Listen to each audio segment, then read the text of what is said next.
and gentlemen, welcome back to Talk Show.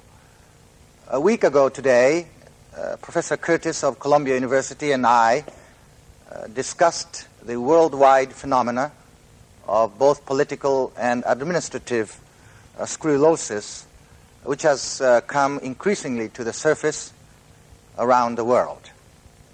And today we are going to discuss the subject of Japanese studies in the United States. And like a week ago today, the guest for today is very eminently qualified to deal with the subject of Japanology in America because he has been in the forefront of Japanology in that country. And in order to deal with this very broad subject, I think we are going to divide the subject into the following 4 sub-items or issues. In the first place, we are going to very briefly look back upon the historical background of what was then known as Japanology, or what is currently known as Japanese studies. And so the first item is somewhat historical, in order to give us a better perspective of Japanese studies in the United States.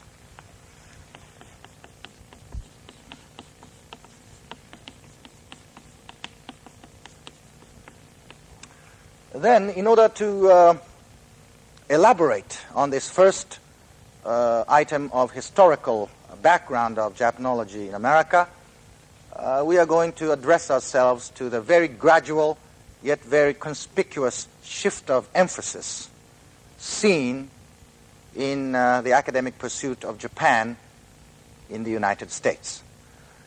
And I would refer to it in Japanese as shiten no hensen.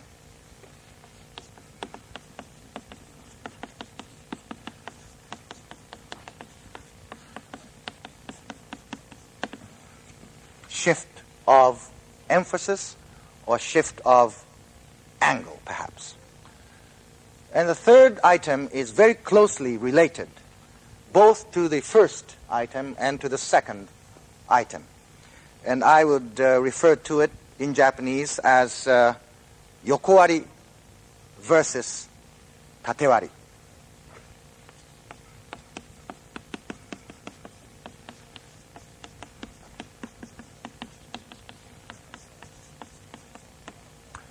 I am well aware that these two terms are very ambiguous or elusive, and therefore I should like to call upon Professor Curtis to elaborate on these two terms later on, except to point out that what I would call the horizontal approach is somewhat akin to the area study approach, or area studies approach, in which Japan, for example, as a socio-cultural entity or as a political economic entity is dealt with from an overall point of view.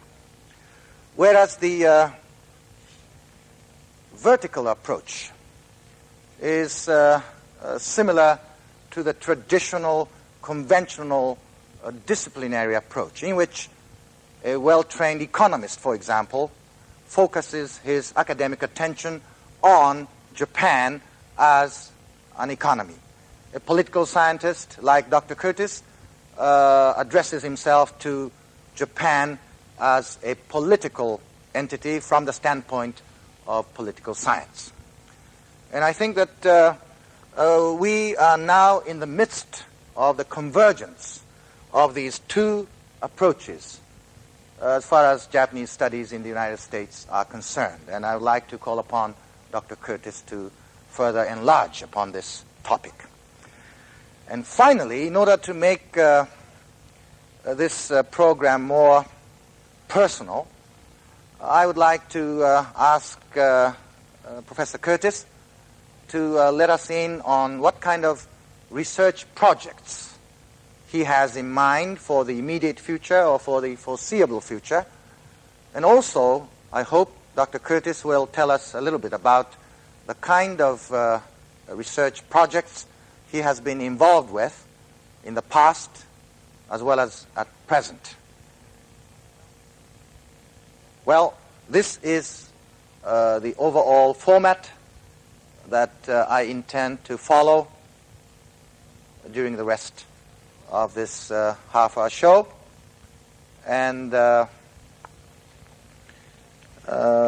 yes, before I forget, I have to put down on the board the last item in Japanese, lest you think that I purposely omitted it.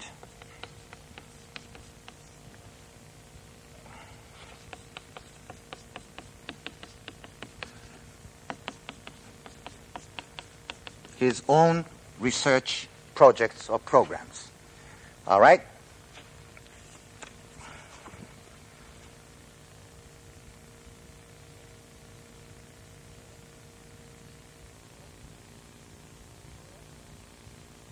Hi, Jerry. Hello. Welcome back to our show. The first question, not really a question, but a request. Would you give us a brief historical background of Japanology in America? Sure. The study of Japan really got its start in the States in that period between the First and the Second World War, when there were a large number of missionaries in Japan, and either those missionaries themselves or their children went back to the States and tried to, in an academic fashion, spread information about Japan. And some of the real pioneers in the field of Japanese studies in the U.S. come out of that background, so-called first generation. Yes. Ambassador Reischauer or Professor Hall at Yale and Dr. Borton, Hugh Borton, who's at Columbia, and several others were sort of the early pioneers. But it was a very small group of people. I see. And then with the coming of the Second World War, there was a tremendous emphasis placed in military on training Japanese language officers. And so through that period of the war, several of the people who are now extremely well known as Japan specialists got first introduced to Japan, spent a couple of years here during the occupation, and have continued to be involved in Japanese studies. Professor Keene of Columbia? Just at Columbia alone, Professor Keene, Professor Morley, who was Professor Passon, just about everybody in the 40 to 50-year-old age group came into Japanese studies that way. And you yourself belong to the third generation. I guess I've been typed as being member of the third generation. And I guess what the third generation means is that these are people who didn't get into Japan through military service. And even after the war, with the Korean War and the like, people would come here for rest and recreation. They'd be stationed here in the military. We tend to type those people as second generation, even though they may be younger. My generation, or the types of people that went into Japanese studies like myself, didn't have any military experience, really didn't know much about Japan before we got into the subject, and usually got into it for a variety of rather coincidental reasons. Either, as a poor student, particularly in the early 60s, poor student not knowing what he wanted to do. There was a tremendous amount of fellowship support available for people who would study Asian affairs. During the Kennedy administration, since unlike today, there was a great emphasis placed on training people who were specialists on Asia. I happened to come into Japanese studies that way. So the third generation sort of came in a different fashion, but yet then became very much involved in Japan as a country, as a subject, and spend most of their time about Japan. Now, I still think of myself as being a young person, but already I'm now an old-timer because there's a fourth generation. And one of the problems is every generation starts off by criticizing the preceding one. So now I am suffering the fates of hearing the fourth generation younger fellows tell me what's wrong with the third generation scholarship. But there is a fourth generation. I see. And who emphasize much more the disciplinary approach. Japan is a case study kind of approach. So that basically is the stream of developments. And one other thing to mention in that historical stream is that the number of people in Japanese studies has increased with each generation. That's interesting. Which is a very useful, that's a very encouraging thing. But talking slightly in personal terms, before you went into Japanese studies, you were trained as a jazz pianist. Am I right? That's right. But obviously I wasn't good enough, otherwise I would have stayed with it. What, in your opinion, Jerry, of the basic weaknesses and strengths of the third generation breed of Japanologists in America? Well, it's difficult to say since I'm one of them. We tend to be modest about our strengths and ignorant of our weaknesses. But I would think the major one of the characteristics of my generation of specialists or students of Japan is that we still are very strongly involved in trying to look at other aspects of Japan that affect its politics, say as a political scientist, rather than a narrow disciplinary approach. And I think unlike the earlier specialists, because of the schooling changes in general university education in the United States, we have a rather deep training in disciplinary fields, but not as much as the next generation that's quickly catching up behind us. So still a strong area expertise or interest but with a stronger disciplinary interest than previous specialists as a rule, but not as well trained as my students. So your generation, the third generation Japanologists are not as well trained as the fourth generation specialists in respective disciplines. In what way? In quantitative ways or what? It differs by discipline. Surely. For instance, in economics, all second, third, and fourth generation they're good economists. Professor Patrick at Yale is second generation. Professor Saxonhouse at Michigan is third generation. Very fine economists. What about Professor Losovsky? And Professor Losovsky at Harvard is also now chairman of he was chairman of the economics department, now dean of the faculty at Harvard. A very fine scholar, plus a Japan specialist. But I think in sociology, political science, anthropology, in those fields, partly it's because of the changing nature of university of the disciplinary training. But my generation, particularly at Columbia, was trained in rather traditional political science tools, techniques, with little emphasis on quantitative approach, which I find personally congenial. I don't particularly go very much with behavioral political science. But nonetheless, this new generation is very adept at dealing with statistics and so on and so forth. But the generational gaps, I think, are becoming much smaller now. Most of the third generation people go back to summer school to learn quantitative methods, and the fourth generation is still struggling to learn the Japanese language. So there's a meeting ground there, which I think we're approaching. And that is, obviously, the goal is somebody who is well-versed in Japanese affairs, can speak the language, can handle the tools of political science and sociology comfortably, and can relate Japan to the rest of the world. I think that you have very succinctly portrayed the second item on our agenda, that is the shift of emphasis. So this time, let me ask you this question. To what extent can these Japanese American experts on Japan influence the American foreign policy, for example, vis-a-vis Japan? This is a very difficult issue. One of the problems is that specialists on Japan tend to talk to each other. It's a relatively small group of people, but we spend most of our time writing articles that our other specialist friends will read, and very little time writing for a broader audience. And it's, I think, an issue that has come to be of great concern to specialists in the field. How can you exercise influence or educate the American public at large about Japan if everything you write is written in a code language that only other political scientists can understand? So I think there hasn't been, in that sense, as much of a role played by Japan specialists in general education about Japan for the American public as there should be. But that'll probably change.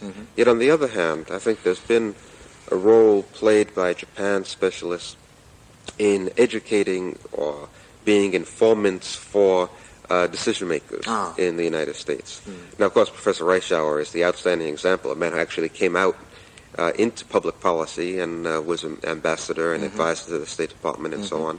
But many other specialists are often called upon by people in decision-making roles or by newspaper editors and the like for advice about what's going on about Japan, and in that indirect sense have some influence. But I would think relatively minor. If anything, in the last few years, with Japan's growing, the realization of Japan's importance in the world, a lot of people who know very little about Japan have come out here to spend a few weeks to find out about the country and have gone back and have had tremendous influence. People who have influence in other realms. Herman Kahn or Brzezinski and some Joseph Kraft, newspaper columnists, syndicated columnists, outstanding academics. Those kinds of people, I think, have a tremendous impact. I see. So one of the roles of Japan specialists is to try to influence them. May I assume from your statement that Japan, even today, remains very much something of as an enigma, or a mystery, or an esoteric entity to most of the American public? I think that's true. The nature of the enigma has changed. The nature of the mystery has changed. But it's still a country that's very little understood and always looked at with perplexity. You know, why is perplexity? Why is Japan this way? Or how can Japan be this or that or the other thing? And little, I think, deep understanding. But that situation is changing. At least the image of Japan is changing. And every year when I teach my course on Japanese politics, the first class I give a little questionnaire about what's the first thing you think of when you hear the word Japan, and so on and so forth. Or, do you know the name of the Prime Minister of Japan? Well, it's really been quite extraordinary how fundamentally the image of Japan has changed, just say in the past 5 years. One thing, the level of knowledge is much higher now. I see. People know the name of the Prime Minister today, where 5 years ago maybe only 20% of students who took a course on Japan knew who he was. And the image has changed from one of Mount Fuji and cherry blossoms or Pearl Harbor to one of transistor radios, militarism. In other words, whatever is in the papers tends to get relatively quickly reflected in the public mind, which only again points up the importance of having adequate reporting on Japan. I see. One of the other important differences that have occurred in only the past 3 years, I perhaps should mention at this point, is about, let's say up to 3-4 years ago. I remember writing an article for a Japanese journal on the communications gap between Japan and the United States during the textile dispute, in which I indicated that coverage in the Japanese press of American news was infinitesimally greater than coverage of Japanese news in the American press. Well, now in only 3 years' time, there's still a gap, but the amount of coverage in the American press of Japan is quite high. Compared with other foreign countries, it's extremely high in the news weeklies or whatever. The problem now is, just like people are saying, instead of the quantity of life, GNP, concerned about the quality of life. Well, in terms of Japanese-American relations, instead of the quantity of news, the problem now is the quality of news. I see. Not how much how much of space newspapers give to Japan, but how accurate the news is, and that's a difficult problem. This enormous increase in the in the coverage of Japan in the American mass media was triggered perhaps by the fact that Japan appears to be a problem child to the American people? I think that the American press goes by the standard: good news is no news, and bad news is interesting. And so with the deterioration in U.S.-Japanese relations the past 4 years or so, there's been increased attention. And then misunderstanding in itself provokes attention. Assumptions that Japan has to play a greater role in the world because it's rich. Or the assumption that Japan is rich itself. As rich as the United States kind of image is very strong in the States. I'm afraid we have to go on to the third item, and that is the comparative analysis of the lateral approach versus the horizontal approach. Any comments from you? Well, as we were saying earlier, in the sort of the distinctions between the generations of Japan specialists. One of the problems, the basic problem, is how do you match up area expertise with the demands of the discipline, which, put it another way, is how do you tell people who are not specialists on Japan things about Japan that are meaningful to them. One of the problems with area specialists is that we tend to take for granted that other people have as much knowledge about the area as we do. And so we talk at a level that's understandable only to other area specialists and probably interesting to only other area specialists.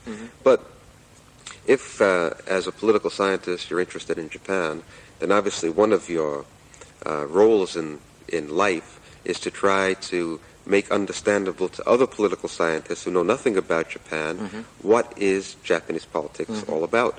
And so that to do that, you have to have deeper understanding or deep understanding of politics as occurs in other countries, be able to talk in the language of the discipline. I see. And so there's been an increasing move away, in a sense, away from area specialization towards disciplinary specialization. And it's hard to draw a balance. People who go too far in the disciplinary area end up not being able to really deal with Japan very effectively.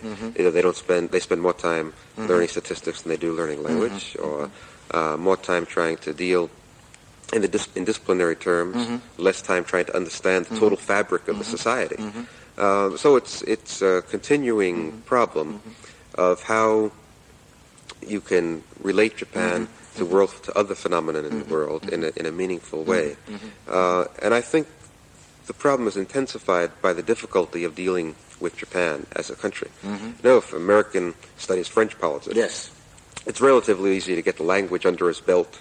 There's a basic cultural similarity so that France doesn't look so strange.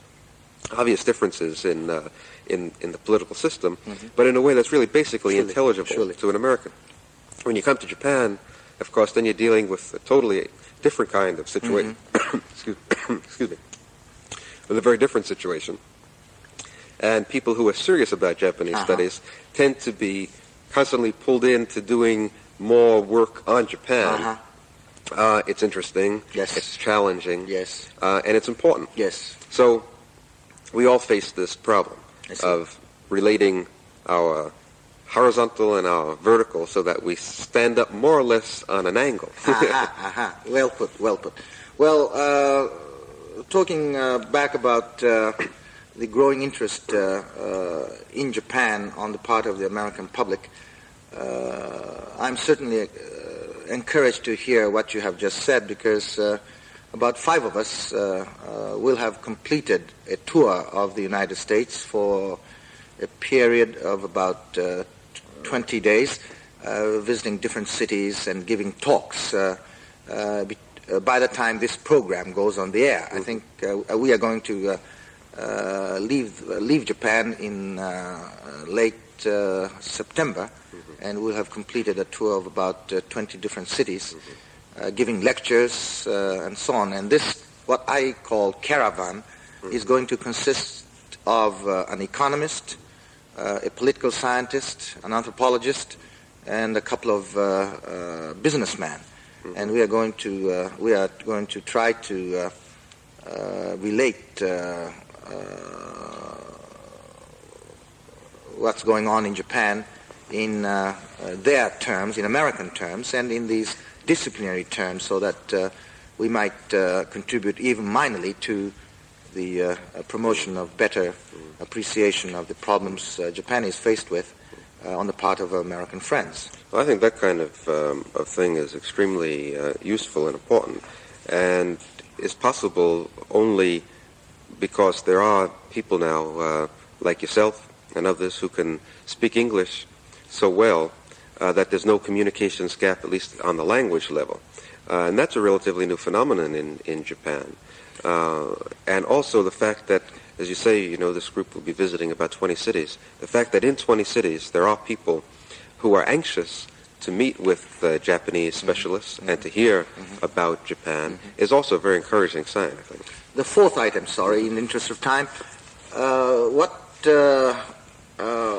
kind of research projects are you thinking of engaging yourself in the future? And tell us a little bit about what you have been doing all along, particularly in connection with your book and with your study concerning the business community of Japan. Well, as you know, that book, Election Campaigning Japanese Style, was my PhD dissertation at Columbia University.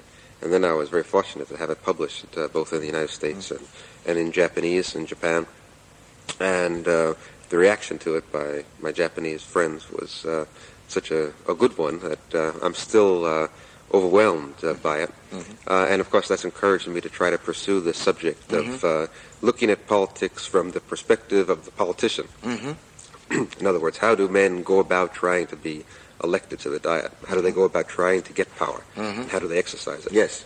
That kind of approach is one that continues to interest me.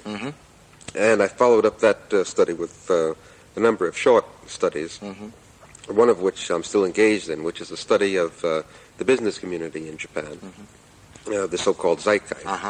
And I hope to complete that in some sort of a small book. And my largest grand scheme for the next couple of years is to go to Europe next year and just spend a year as a student studying European politics and European-Japanese relations, and then coming for a second year right after that to Japan and doing some large comparative study of Japanese politics compared with Europe and the United States. Well, Jerry, it is certainly my hope that you will continue to benefit us with your very objective insight into both the weaknesses and strengths of Japanese politics as an unbiased, very objective, perceptive observer. And finally, I don't think we have any more time left, but would you say just a few words in Japanese to show the audience that you are so well versed in our language? しかし国広先生に向かって日本語を話すのは恥ずかしいですから、あまり話しませんけれども、要するにアメリカでの日本研究を私も一人としてずっとやるつもりだし、日本研究をやる方が多くなると思うし、同じように日本ではね、アメリカ研究を、勉強なさる方が多くなればいいとは思いますけれどもね、まだ日本のアメリカ研究はどっちかというと、ある意味ではアメリカの日本研究ほど進んでない事実があるからね、お互いにもっとその国を理解する必要があるから。いや、どうもありがとうございました。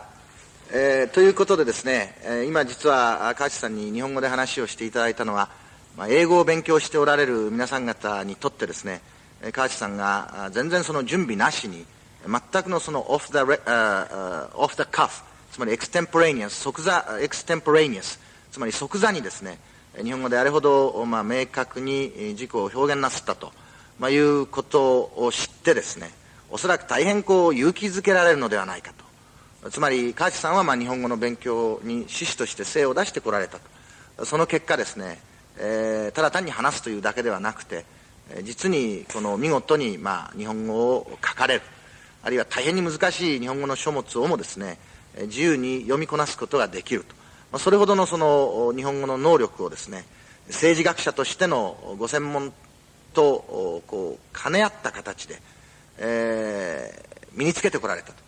そのことは我々にとって非常に大きなこの勇気を与えられることだろうと思うんです。で、いつもの番組もそうですが、今日の番組もですね、あらかじめ簡単にこんなことを話しましょうやというお約束だけはしておりましたけれども、全然その決まったこの何かスクリプトを読むとか、それを暗記するとかということでなしにですね、オフ・ザ・カフ、エクステンポレーニアス、極めてこの自発的にと申しますか、その自発的にというよりもむしろ即座的にですね、お話し合いをしてきたわけでして、これが私どものトークショーの一つの何と言いますか目標でもあるわけです。つまり内容のある事柄についてかなり自由自在にですね、即座的に話をする、それをお聞きいただくことによってただ単にその英語に習熟なさるということでなくて、内容についてもですね、理解を深めていただきたい、こういうのが私どもの目的であるわけです。どうも長いことご清聴ありがとうございました。